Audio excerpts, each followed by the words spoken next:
Yule baba ananyata anakuja. Yaani kile kitendo anafungua hivi mlango, tukutana macho kwa macho chooni. Nikasema na hapo alikuwa amevaa nguo. Yaani yule baba wakati anakimbia akuingia chumbani, moja kwa moja akaingia chooni. Ile inaonekana kama katoka chooni. Okay. Mama akaja moja kwa moja, "Nini kuna nini binti yangu?" Ambia, "Sio nimeota, itakuwa nimeota." Kwa sababu nipo peke yangu, tunajua ishazoea tunalala na wenzangu. Akaniambia basi sawa.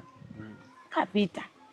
Sasa yule baba alivyoona kwamba nipo peke yangu afu pale siku na uhuru, akivizia mke wake kaenda kazini, anarudi ghafla. Okay. Sasa baba, mbona saa hizi hamna? Nimekuja kuna vitu vyangu nimekuja kuangalia.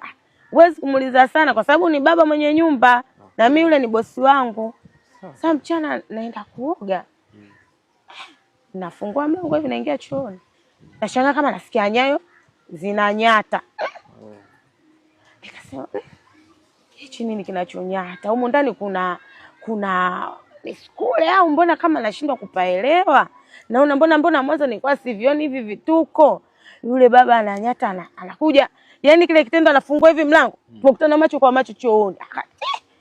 Nikasema na hapo alikuwa amevaa nguo. Nilikuwa bado sijafua nguo. Alijua labda nishamvua nguo naanza kuoga. Lakini mimi nilivyosikia zile nyayo nikasema subiri kwa nisubirie. Hii nyayo inaishia wapi? Nashangaa imeishia mlango wa bafuni. Sasa ile mimi nasogea hivi kwenye mlango niangalie kwamba nyayo hizi ni nani? Na nani hivi na yeye kumbe anafungua tukakutana macho kwa macho, yule baba akakimbia. Nikasema sio nimwambie mama, nisije nikafuzwa kama wenzangu, lakini nikashindwa. Nikifikiria kwamba mama hatoniamini. Sasa nifanyeje? Nikasema kumbe wenzangu walikuwa wanaishi haya maisha. Basi siku ambayo sitokuja kuisahau ndugu mtangazaji. Yaani hapo ndo nilipoona maisha yangu yameangamia. Kijijini baba na mama wataishi yaani kwa sababu nashindwa hata kuelezea. Siku hiyo nilikuwa nimelala usiku.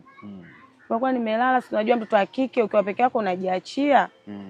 Nilitoka kuoga, nikavaa kangangu mwenyewe, nikalala mlango, unajua nimeusindika, sikuufunga. Kwa sababu najiamini hamna mtoto atakayeingia wala kitu chochote. Nimelala mida ilikuwa kama saa 7, yaani 6 kasoro. Na mlango umefunguliwa. Yaani kama naota lakini ni tukio ambalo nilikuwa ni la kweli. Okay. Mlango umefunguliwa. Nasikia mlango unafunga. Kocho. Nikasema nani anafunga? Ile katika kustuka, yani sijastuka vizuri. Yule baba kanivamia ngwa. Yaani mimi chini, yeye juu. Ananiambia yani siku zote unanikwepa. Leo lazima nipate ninachokitaka. Nikabidi nianze kufurukuta sasa napiga kelele. Mama, ananijibu mdumu. Si unajua yani mtu ile kakuvamia. Si unajua ndugu mtangazaji yani ghafla huwezi kufanya chochote. Wala huwezi kusukuma, huwezi yani kanibana, kanitaiti. Nikisema kunitaiti nadhani unanielewa. Sawa. Basi mama kule kumbe alisikia zile kelele. Ikabidi atoke mbio, anaita, Najma, kuna nini? Fungua mlango, akabidi upige ule mlango. Pija kanikuta ndo baba yupo juu, mimi niko chini. Hakutaka maelezo yoyote. Kama nilivyokuambia ndugu mtangazaji, sisi wote tena kazi hatuaminiki. Hakutaka maelezo, yani kwa sababu iko kikanga tena, unajua katika purukushani, kikanga kimetoka. Nimebaki kama nilivyozaliwa na yule baba yupo juu na kipenzi kitumbo wazi. Yaani hakutaka maelezo tena, moja kwa moja akajua kwamba yani nimejiami kupiga kelele. Lakini ndo tabia zetu akiwa hayupo. Kwa yule mama alipaniki,